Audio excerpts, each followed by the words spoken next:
अभी BJP office में लगाते थे कुर्सी, अब राजनाथ, अमित शाह और मोदी तीनों के हैं करीबी। सीएम नीतीश पहुंचे घर तो चर्चा में आए संजय मयूख। क्या बिहार में पक रही है कोई सियासी खिचड़ी? पापा बनने से पहले ही तेजस्वी ने कर दी कांग्रेस से ऐसी डिमांड, राहुल गांधी भी होंगे हैरान।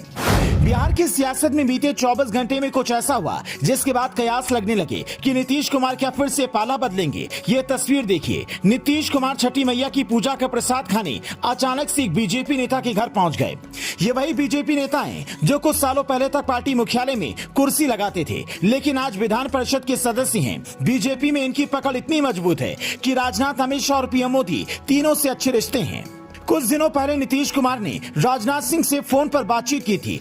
तो क्या राजनाथ सिंह से बातचीत के बाद नीतीश ने यह फैसला लिया क्योंकि संजय मयूख के अलावा तारकिशोर प्रसाद से मिलने भी नीतीश कुमार उनके घर पहुंचे थे? फिर सवाल ये है कि बिहार में क्या कोई सियासी खिचड़ी पक रही है? तेजस्वी यादव पापा बने तो तस्वीर ट्वीट कर सबको जानकारी दी। दादी दादा बनने पर लालू राबड़ी को बधाइयां भी दी जा रही हैं। लेकिन सवाल ये है कि क्या तेजस्वी मुख्यमंत्री बन पाएंगे? क्योंकि अगर नीतीश कुमार ने पाला बदला तो फिर आरजेडी को फिर से विपक्ष में बैठना पड़ सकता है।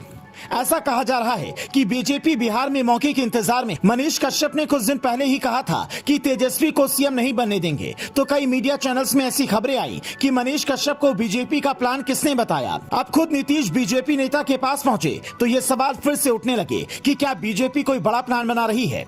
कुछ साल पहले जब नीतीश आरजेडी के साथ आए थे तब उन्होंने बीजेपी का साथ छोड़ा था। तब उसकी शुरुआत इफ्तार पार्टी से हुई थी। कहा जाता है कि इफ्तार पार्टी में ही पूरी सियासत सेट हुई और अचानक से बिहार में बीजेपी के हाथ से सियासी जमीन खिसक गई। हालांकि आरजेडी हर संभव ये कोशिश करेगी कि नीतीश दूर न जाएं, पर जिस हिसाब से नीतीश आजकल सोच रहे हैं उससे यही लगता है कि बीजेपी से उनकी नजदीकियां बढ़ सकती हैं। और इस बार लगता है बीजेपी ने इसकी जिम्मेदारी एक ऐसे नेता को दी है जिसकी पहचान बिहार में जमीन से जुड़े नेता के रूप में रही है।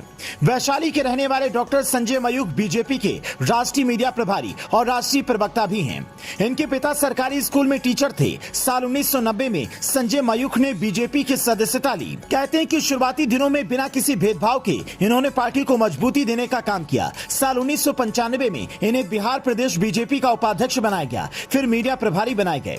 मीडिया प्रभारी बनने के बाद भी पार्टी ऑफिस में कुर्सी लगाने से लेकर प्रेस रिलीज तक पहुंचाई। मतलब संजय मयूख ने कभी खुद के ऊपर पद को हावी नहीं होने दिया, कोई भौकाल नहीं रहा। कहते हैं कि इसी कर्मठता की वजह से वो पीएम मोदी से लेकर राजनाथ सिंह और अमित शाह तक की नजरों में आ गए। न सिर्फ पार्टी नेता बल्कि विपक्षी नेता भी संजय मयूख की काफी इज्जत करते हैं। राजनीतिक विरोध के बावजूद संजय मयूख के रिश्ते कई राजनीतिक पार्टियों के नेताओं से अच्छे हैं और नीतीश कुमार जब उनसे मिलने घर पहुंचे तो इसकी बानगी भी दिखी। हालांकि अब नीतीश की ये मुलाकात सिर्फ अच्छे रिश्तों की वजह से थी या फिर सियासी भी है, ये तो वही जाने। बाकी आपको क्या लगता है हमें कमेंट करके बता सकते हैं। Bureau report, leading Bharat TV.